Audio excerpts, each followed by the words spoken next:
The afternoon sun filtered through the windows of Rosewood Diner, casting warm patterns across the red vinyl booths. Thomas Bennett sat alone in the corner, his expensive suit looking slightly out of place among the modest surroundings. At 42, he had built an empire in real estate, but today, wealth felt meaningless. His daughter Emma, just 7 years old, sat across from him in her wheelchair. Her blonde hair was pulled into a small bun, and her face lit up with innocent joy despite the cerebral palsy that made even simple movements a challenge.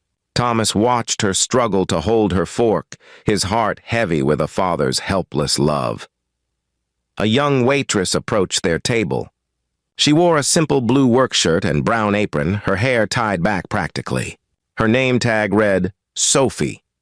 There was something genuine in her smile, something Thomas hadn't seen in the polished faces of his usual circles. "What can I get for you folks today?" Sophie asked, her voice carrying a warmth that seemed to embrace them. Thomas ordered, but his mind was elsewhere, lost in worries about Emma's future. He barely noticed when Sophie returned with their food. What happened next would stay with him forever. Sophie set down the plates, then did something unexpected. Instead of hurrying away, she knelt beside Emma's chair, bringing herself to the child's eye level. "Would you like some help, sweetheart?" she asked softly. Emma nodded, her eyes bright with trust. Thomas started to protest, to say it wasn't necessary, but something stopped him. He watched as Sophie gently took a small piece of chicken, offering it to Emma with such natural tenderness that it brought a lump to his throat. "This is really good," Sophie said, smiling as Emma chewed happily. "Your dad picked a great lunch." There was no pity in Sophie's eyes. No awkwardness, just pure simple kindness. She talked to Emma about school, about favorite colors, about the stuffed rabbit she noticed in Emma's bag. Between bites, Sophie made Emma laugh with gentle jokes and funny faces. Thomas sat frozen, his coffee growing cold. In his world of nannies and therapists, everyone treated Emma with professional care. But this was different. This was human connection, offered freely, expecting nothing in return. When Emma had finished eating, Sophie wiped her mouth tenderly and said, "You're such a brave girl." "I think you're absolutely wonderful," Emma beamed. Thomas felt tears threatening. "Thank you," he managed to say, his voice rough with emotion. Sophie stood, brushing off her apron. "No thanks needed. She's a sweetheart." Then she moved on to her next table, as if what she'd done was the most natural thing in the world. Thomas left a $100 tip, but it felt insufficient. Over the following days, he couldn't stop thinking about that moment. He made inquiries and learned that Sophie was 26, working 2 jobs to support her sick mother. She had dropped out of nursing school when her mother's medical bills mounted. 2 weeks later, Thomas returned to the diner.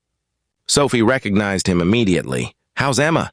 she asked, that same genuine warmth in her voice. "She talks about you," Thomas said. "She calls you her angel," Sophie blushed. "Oh, she's precious," Thomas took a breath. "I've been thinking. I know you had to leave nursing school. I'd like to help with that." Sophie's eyes widened. "Sir, I couldn't—" "Please," Thomas interrupted gently. "You gave my daughter something money can't buy. You saw her as a person, not a disability. You have a gift for caring. The world needs more nurses like you would be." Tears filled Sophie's eyes. Over coffee, they talked. Thomas learned about Sophie's dreams, her mother's cancer treatments, her student loans. He offered to pay for her education, no strings attached. Sophie was hesitant, proud, but Thomas persisted. "My daughter reminded me that day that kindness is the most valuable currency we have," he said. "Let me pay forward what you gave us." Eventually, Sophie agreed.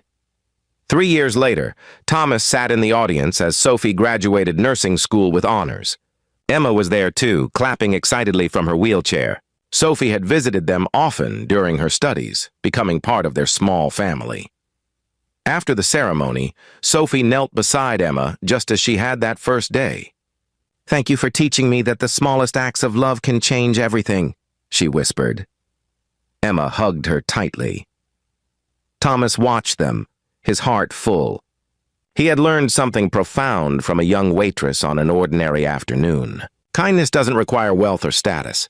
It only requires seeing the humanity in others and responding with compassion. That simple act of feeding a child had rippled outward, changing 3 lives forever. Sophie now works in pediatric care, bringing her gift of genuine compassion to countless children. Emma has a lifelong friend who never sees her limitations. And Thomas learned that the most important investments aren't made in boardrooms. They're made in moments of grace, when one human being reaches out to another with simple, profound kindness. Sometimes the smallest gesture can change the world.